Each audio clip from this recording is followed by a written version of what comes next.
Guys, आज के इस वीडियो में हम बात करने वाले हैं स्टेट बैंक ऑफ इंडिया की। अगर आप अपना स्टेट बैंक ऑफ इंडिया में कोई अकाउंट ओपन करने का सोच रहे हैं या फिर आप पहले से कोई अपना अकाउंट ओपन करके रखे हैं तो ये वीडियो आपके लिए बहुत खास है। आज के इस वीडियो में हम जानेंगे कि स्टेट बैंक ऑफ इंडिया कैसा बैंक है, इस बैंक में हमें अकाउंट ओपन करना चाहिए कि नहीं करना चाहिए, अगर हम स्टेट बैंक में अकाउंट ओपन करा लेते हैं तो यहां पर हमें क्या क्या सर्विस मिलता है, स्टेट बैंक ऑफ इंडिया में कितने प्रकार के अकाउंट मिलते हैं, इस बैंक में अकाउंट में कितना एवरेज मंथली बैलेंस रखना होता है, जीरो बैलेंस अकाउंट यहां पर मिलता है कि नहीं मिलता है, अगर जीरो बैलेंस अकाउंट मिलता है तो उसे हम कैसे ओपन कर सकते हैं, अकाउंट ओपन कराने की एलिजिबिलिटी क्या होती है। इसके अलावा वीडियो के लास्ट में हम जानेंगे कि अगर हम स्टेट बैंक ऑफ इंडिया में अकाउंट ओपन करना चाहते हैं तो हम कितने तरीके से और कैसे यहां पर अपना अकाउंट ओपन कर सकते हैं। चलिए स्टार्ट करते हैं वीडियो को, समझते हैं स्टेट बैंक ऑफ इंडिया के बारे में सारी जानकारी को विस्तार से। नमस्कार, मेरा नाम मनीष प्रजापति, आप सभी का एक बार फिर से वेलकम एक न्यू वीडियो में। चैनल पर अगर आप पहली बार आए सब्सक्राइब कर देना, वीडियो पसंद आता है तो एक लाइक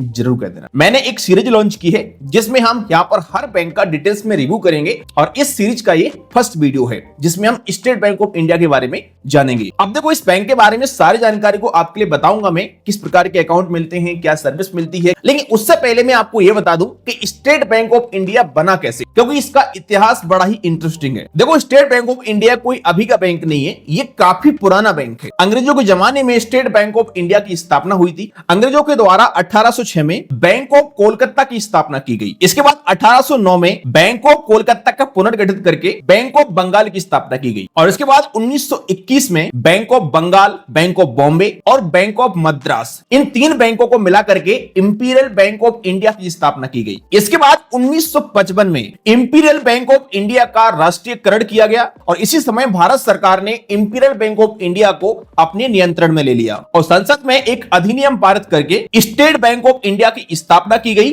और इंपीरियल बैंक ऑफ इंडिया का नाम बदल करके स्टेट बैंक ऑफ इंडिया कर दिया गया। इसके बाद 1959 में एसबीआई के कुछ और 8 सहयोगी बैंकों को भी विलय कर दिया गया इसी बैंक में। तो इस तरीके से स्टेट बैंक ऑफ इंडिया बना। 2025 की रिपोर्ट के अनुसार स्टेट बैंक ऑफ इंडिया के पूरे भारत में 22,000 से प्लस ब्रांचेस हैं और 63,000 से प्लस पूरे इंडिया में इसके एटीएम मशीन है। एसबीआई एक पब्लिक सेक्टर का बैंक है, जिसे हम सरकारी बैंक भी बोल सकते हैं। अब हम बात करते हैं स्टेट बैंक ऑफ इंडिया में मिलने वाले कुछ सर्विस की, कि अगर यहां पर हम अपना अकाउंट ओपन कराते हैं तो हमें क्या क्या सर्विस मिलती है। यहां पर तो देखो, एक सरकारी बैंक है और काफी पुराना बैंक है, तो यहाँ पर आपको लगभग सारी की सारी सर्विसेज मिल जाती है। अगर यहाँ पर आप अपना सेविंग अकाउंट ओपन करना चाहते हैं तो आपको यहाँ पर सारे प्रकार के सेविंग अकाउंट मिल जाते हैं, जैसे कि एक normal saving account, salary account, women account, senior citizen account, NRI account. इसी प्रकार से अगर आपका कोई बिजनेस है और आप करेंट अकाउंट ओपन करना चाहते हैं तो स्टेट बैंक ऑफ इंडिया के पास सभी प्रकार के करेंट अकाउंट भी रहते हैं और यहाँ पर अपना आप ऑनलाइन तरीके से सेविंग अकाउंट ओपन कर सकते हैं और ऑनलाइन तरीके से चाहे तो करेंट अकाउंट भी ओपन कर सकते हैं। घर बैठे बैठे यहाँ पर आपका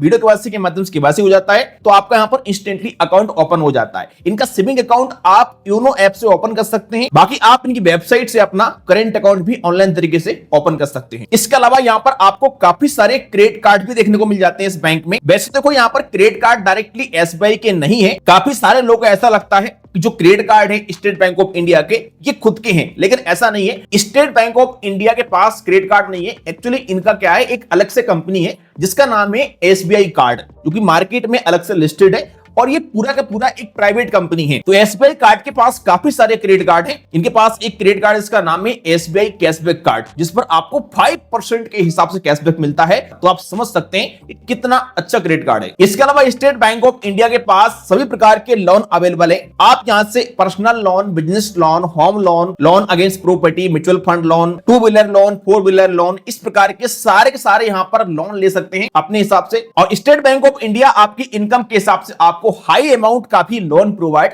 कर सकता है। इसके अलावा स्टेट बैंक के पास सैलरी अकाउंट है, तो अगर आप कहीं पर जॉब करते हैं, नौकरी करते हैं, तो आपको यहां पर सैलरी अकाउंट भी मिल जाएगा। बाकी अकाउंट ओपन करने के बाद यहां पर आप बैंकिंग की सारी सर्विसेज ले सकते हैं। यहां पर अपना आप mobile banking, net banking, WhatsApp banking, इस प्रकार की सारी सर्विस मिल जाती है आपको। अगर कोई समस्या आती है आपको तो आप ब्रांच में जाकर के भी यहां पर सारी समस्याओं का समाधान करा सकते हैं। इसके अलावा स्टेट बैंक ऑफ इंडिया के पास इन्वेस्टमेंट के भी सारे ऑप्शन है। तो अगर आप म्यूचुअल फंड में निवेश करना चाहते हैं, एसआईपी करना चाहते हैं या फिर आप स्टॉक मार्केट में निवेश करना चाहते हैं तो एसबीआई सिक्योरिटी नाम से खुद का इनका एप्लीकेशन है जिससे आप घर बैठे बैठे बहुत सारी जगह पे इन्वेस्टमेंट कर सकते हैं। इसके अलावा स्टेट बैंक ऑफ इंडिया में सभी प्रकार की आपको यहाँ पर गवर्नमेंट की योजना मिल जाती है, जैसे कि अटल पेंशन योजना, सुकन्या समृद्धि योजना, सुरक्षा बीमा योजना, मुद्रा लोन योजना। तो इस प्रकार की काफी सारी services state bank of India में आपको मिल जाती है। अगर मैं बात करूं यहाँ पर एवरेज मंथली बैलेंस की, तो स्टेट बैंक ऑफ इंडिया में आपको बड़ी आसानी से जीरो बैलेंस अकाउंट मिल जाता है। ऑनलाइन तरीके से आप इनका जीरो बैलेंस अकाउंट ओपन कर सकते हैं योनो ऐप से, बाकी का आप ब्रांच से भी अपना जीरो बैलेंस अकाउंट ओपन कर सकते हैं। और स्टेट बैंक ऑफ इंडिया ने तो कोरोना के समय से यह ऐलान कर दिया है कि हमारे सारे के सारे अकाउंट जीरो बैलेंस ही है। बाकी हाँ, कुछ अकाउंट में आपको अलग अलग कंडीशन के हिसाब से एवरेज मंथली बैलेंस रखना ही पड़ सकता है। अगर मैं बात करूं एलिजिबिलिटी की कि कौन कौन से व्यक्ति यहां पर अपना अकाउंट ओपन कर सकते हैं, तो अगर आप ऑनलाइन तरीके से यहां पर अपना अकाउंट ओपन करना चाहते हैं तो आपकी एज 18+ होना चाहिए, आप भारतीय नागरिक होने चाहिए, आपके पास आधार कार्ड पैन कार्ड होना चाहिए और आपका आधार कार्ड से मोबाइल नंबर लिंक होना चाहिए। तो आप यहां पर अपना ऑनलाइन तरीके से अकाउंट ओपन कर सकते हैं। अगर आप ब्रांच में जाके अपना अकाउंट ओपन कराते हैं तो 18 साल से कम एज वाले भी अकाउंट ओपन कर सकते हैं। अगर मैं बात करूं नुकसान की कि स्टेट बैंक ऑफ इंडिया में अगर हम यहां पर अपना अकाउंट ओपन कराते हैं तो हमें क्या क्या नुकसान हो सकता है, तो देखो वैसे तो यहां पर बैंक में कोई ऐसा नुकसान नहीं है खास करके, लेकिन हाँ कुछ नुकसान जरूर है और ये सारे नुकसान कहीं पर लिखे नहीं है, मैं आपको अपने पर्सनल एक्सपीरियंस के आधार पर बता रहा हूं और जरूरी नहीं है कि सभी अकाउंट पर और सभी ब्रांच पर ये लागू हो। ये मेरा पर्सनल एक्सपीरियंस है, जिसमें नंबर 1 नुकसान आपको यहां पर ये हो सकता है कि अगर आप ब्रांच में जाते हैं अपना अकाउंट ओपन कराने के लिए ऑफलाइन तरीके से, तो कई बार जो ब्रांच के कर्मचारी होते हैं वो आपसे जबरदस्ती कोई प्रोडक्ट लेने के लिए बोल सकते हैं। ऐसा कई बार मेरे साथ हुआ जब मैं खुद का अकाउंट ओपन कराने के लिए गया या फिर किसी व्यक्ति का अकाउंट ओपन कराने के लिए गया ब्रांच में, तो वहां पर हमसे बोला गया कि आपका अकाउंट तो यहां पर ओपन हो जाएगा, लेकिन अकाउंट ओपन कराने के साथ साथ आपको यहां पर 2000 रुपए का, 3000 रुपए का एक यहां पर इंश्योरेंस लेना पड़ेगा या फिर आपको एक डीमैट अकाउंट ओपन कराना पड़ेगा। अब जरूरी नहीं भाई किसी के लिए इंश्योरेंस लेना ही हो, ऑलरेडी उसका इंश्योरेंस चल रहा है या डीमैट अकाउंट खुला है पहले से, लेकिन आपके लिए बता दूं मैं आरबीआई के रूल के हिसाब से कोई भी बैंक आपको जबरदस्ती कोई प्रोडक्ट सेल नहीं कर सकती है। अगर कस्टमर राजी है तभी यहां पर कोई प्रोडक्ट सेल कर सकती है बैंक, लेकिन फिर भी आपको कई सारी ब्रांचों में ये चीज देखने को मिल सकती है जिसमें कर्मचारी आपके लिए प्रोडक्ट लेने के लिए बोल सकते हैं। इसके अलावा एक बहुत बड़ी समस्या यहां पर यह बनती है कि अगर आप यहां पर अपना अकाउंट ओपन कराते हैं तो कई बार तो अकाउंट ओपन होने के साथ ही आपके अकाउंट पर आपकी विदाउट परमिशन के एक इंश्योरेंस लगा दिया जाता है 20 रुपए का या फिर 436 रुपए का, जिसमें हर साल आपके अकाउंट से 20 रुपए या फिर 436 रुपए का अमाउंट कटना शुरू हो जाता है और लोग परेशान होते रहते हैं। कुछ लोगों को पता ही नहीं होता है कि पैसा क्यों कट रहा है। हाँ, अगर कस्टमर राजी है, उसको इंश्योरेंस चाहिए तो जरूरी है लगाना, लेकिन कई बार कस्टमर की विदाउट परमिशन के भी इस प्रकार के इंश्योरेंस लगा दिए जाते हैं जिससे ग्राहक बड़ा परेशान होता रहता है और बाद में फिर बंद कराने के लिए चक्कर काटने पड़ते हैं। नंबर 3, अगर आप ग्रामीण क्षेत्र में रहते हैं तो आपके लिए पता ही होगा कि ग्रामीण एरिया में क्या है, स्टेट बैंक ऑफ इंडिया की ब्रांचेस ही आपको मिलती हैं, दूसरी बैंकों की ब्रांचेस बहुत कम मिलती हैं। या तो एसबीआई की ब्रांच होगी या फिर एसबीआई ब्रांच की कोई शाखा होगी जिसे हम सीएससी पॉइंट बोलते हैं। लेकिन प्रॉब्लम यहां पर यह बनती है कि रूरल एरिया में ब्रांच कम होने की वजह से ब्रांच में भीड़ बहुत अधिक रहती है, तो कई बार आपको लाइन में खड़ा होना पड़ सकता है और कुछ टाइम तो ऐसा आएगा जब आप लाइन में खड़े होंगे और मालूम चलेगा आपको कि आपका नंबर ही नहीं आया और बैंक की छुट्टी हो गई। Number 4, state bank of India के जो कर्मचारी होते हैं वो गवर्नमेंट एम्प्लॉय होते हैं, तो कई सारी ब्रांचेस में आपको कर्मचारियों का जो व्यवहार है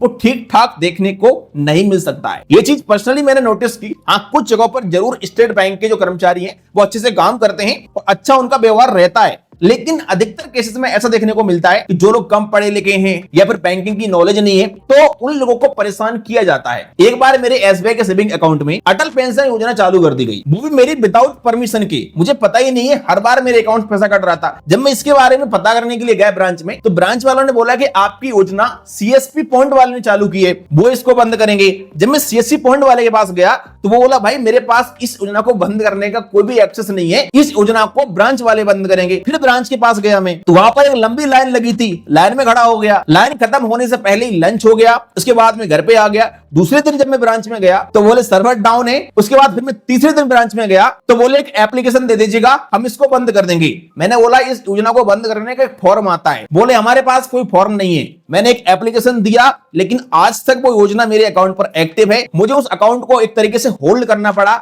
उसमें मैं लेन देन नहीं करता हूं, वरना अगर मैं उस अकाउंट पैसा डालना शुरू कर दूं तो मेरा पैसा ऑटोमेटिकली अटल पेंशन योजना में कट जाता है। अब आप इस बात से अंदाजा लगाइएगा कि एसबीआई की ग्रामीण क्षेत्र की शाखाओं में क्या हालत होगी। इसके अलावा यहां पर एक बहुत बड़ी समस्या यह बनती है कि स्टेट बैंक ऑफ इंडिया में क्या है, होम ब्रांच का कॉन्सेप्ट होता है। मतलब जिस ब्रांच में आपने अपना अकाउंट ओपन कराया है उसी ब्रांच में आपके सारे काम होंगे। किसी अदर ब्रांच में अगर आप जाओगे तो कर्मचारी भाई बैलेंस भी चेक नहीं करते हैं। तो ये बहुत बड़ी समस्या है। आजकल बहुत सारी ऐसी बैंकें हैं जहां पर कोई होम ब्रांच होती ही नहीं है, या फिर होम ब्रांच होती भी है लेकिन बहुत सारे काम हमारे किसी अदर ब्रांच में भी हो जाते हैं। इसके अलावा देखो स्टेट बैंक ऑफ इंडिया में ना इंटरेस्ट बहुत कम मिलता है। यहां पर आपको 2.75% के आसपास इंटरेस्ट मिलता है पर एनम के हिसाब से। जबकि ऐसी मार्केट में आजकल बहुत सारी बैंकें हैं, सरकारी बैंकें हैं और प्राइवेट बैंकें भी हैं, जहां पर आपको कम से कम 3% के प्लस इंटरेस्ट मिल जाता है, लेकिन यहां पर बहुत ही कम इंटरेस्ट मिलता है। तो ये कुछ यहाँ पर नुकसान हो सकते हैं इस बैंक में अकाउंट ओपन करने के। बाकी देखिए ये पर्सनली मेरा एक्सपीरियंस ऐसा है और जरूरी नहीं है कि नुकसान सभी के लिए हो सकता है आपकी ब्रांच का व्यवहार अच्छा हो, आपकी ब्रांच बढ़िया हो, कर्मचारी ठीक हो तो आपके लिए कोई समस्या ना आए।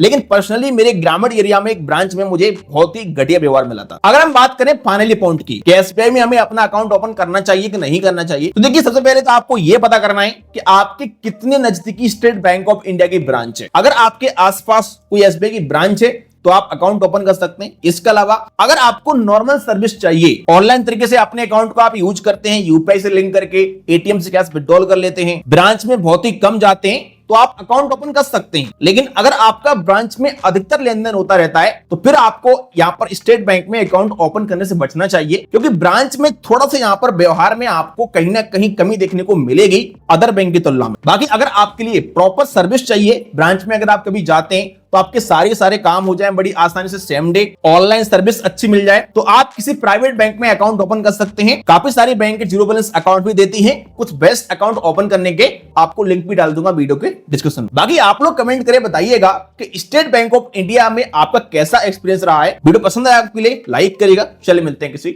Next video.